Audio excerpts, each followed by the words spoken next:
That బలవంతం చేయడం అంటే సినిమాలో చూపించినట్టు కమీనే హడ్జా యాసే అలా జరగదు కదా.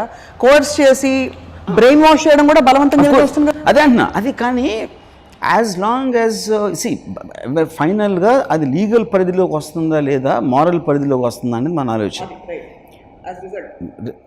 కోర్స్ చేసి సైక్ చేసేసి భయపెట్టేసి అంటే తనకు తనే భయపడేలా చేయడానికి your సైకింగ్ which is exploiting.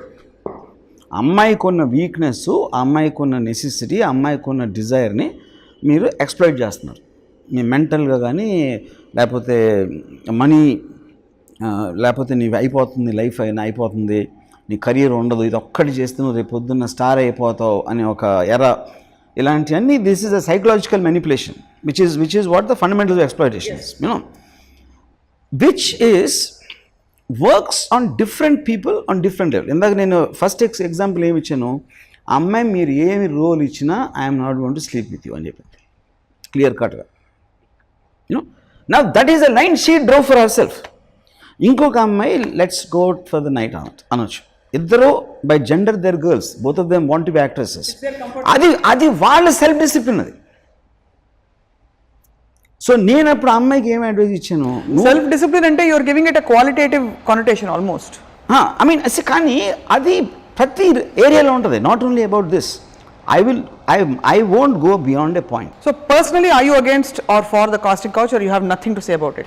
See, I believe exploitation of a person who's in a what do you call vulnerable state, I think is the biggest crime. ఒక పర్సన్ కొన్న పొజిషన్ అడ్వాంటేజ్ తీసుకుని exploit చేయటం అనేది it's a very very big crime. So casting couch being employed in that way. How else can it be employed? No, that's what I'm saying. I mean, it's always employed like that, right? No, not necessary. Okay. Degrees of variation untadi. Okati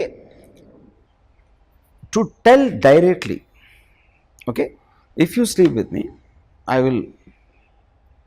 you're giving a direct deal. So that girl always has a choice of saying no.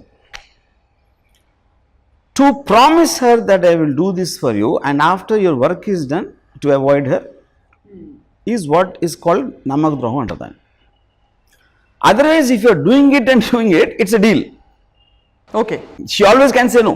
So you can't say నేను ఇలా అయితేనే చేస్తా అని అన్నాడు అనుకోండి ఒక director. అలా అయితే నేను చేయను అందాం, అయిపోయింది, అక్కడితో కట్ అయిపోయింది. కాదు, ఇక్కడ ఒక విషయం, ఇప్పుడు ఒక అమ్మాయికి టాలెంట్ ఉంది కానీ జస్ట్ బికాజ్ ఆ అమ్మాయి వీళ్ళు చెప్పినది ఒప్పుకోకపోవడం వల్ల ఆ అవకాశం తనకి ఇవ్వకపోవడం అనేది would that not be exploitation? ఇక్కడ 2 పాయింట్స్. ఇప్పుడు టాలెంట్ అనేది ఇట్స్ నాన్ క్వాంటిఫైబుల్. ఎవరి దృష్టిలో టాలెంట్ ఉందనేది ఒక పాయింట్. ఇప్పుడు ఒక ఫిల్మ్ మేకరు 3 అమ్మాయిల్ని ఐ మీన్ ఒకే రోల్ కోసం 3 అమ్మాయిలను ఆడిషన్ చేస్తారు. Good example. ఎస్. దాంట్లో వాడి దృష్టిలో ఆ 3లో ఎవరు బెటర్ అని ఒకటే, వాడి దృష్టిలో ఎవడైతే ఆడిషన్ చేస్తున్నాడో దాని ద్వారా వాడేదో కోరుకుంటున్నాడు ఇంకోటి కూడా. అప్పుడు ఒక అమ్మాయి చాలా బాగుంది but she doesn't want to be with him.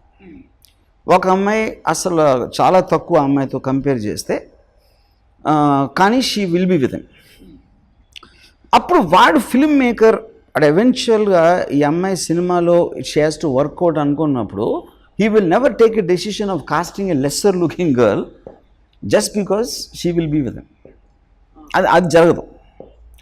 అది ఎప్పుడు జరుగుతుందంటే ఒక్కొక్కసారి డైరెక్టర్ అనేవాడు most of the time will be very concern about the film. Producer అనేవాడు డైరెక్ట్గా వాడుకున్న డబ్బులు బట్టి, suppose is very rich guy, he doesn't care if the film will work or not. ఉంటారు. ఇప్పుడు మీ దగ్గర 100 కోట్లు ఉందనుకోండి, 2 కోట్లు పోతే ఏం పోతుంది? బట్ ఆ 2 కోట్లు పెట్టి నేను సినిమా తీసినప్పుడు నాతో ఉండే అమ్మాయి హీరోయిన్ పెట్టుకొని డైరెక్ట్ నాడు ఫోర్స్ చేయొచ్చు. సో ఇది exploiting the director also. Okay, that's how it happens. కానీ ఆడే అప్పు తీసుకొచ్చి సినిమా తీస్తున్నాడు అనుకోండి, వాడు కూడా అది చేయలేడు because he's also at stake at that time.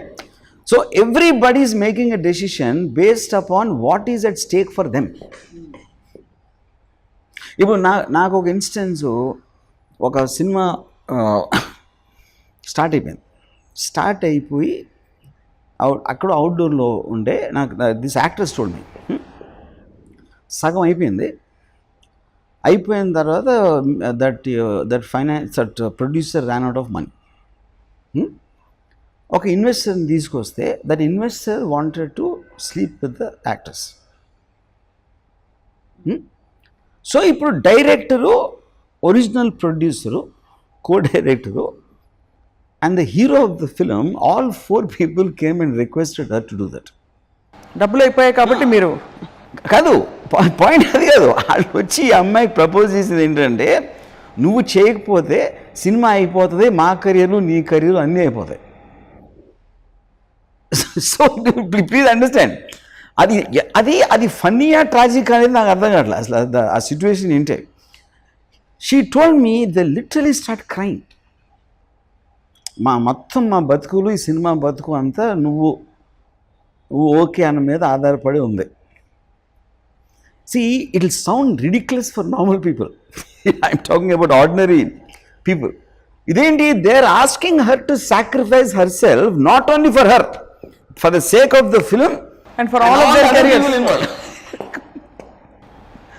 She just refused and came off. Another, కానీ నేను I am talking about ఎంత ఎన్ని సిచ్యువేషన్స్ ఉంటాయి ఇలాంటివి నేను చెప్తున్నాను. దాని ఇక్కడ అసలు ఇన్వెస్టర్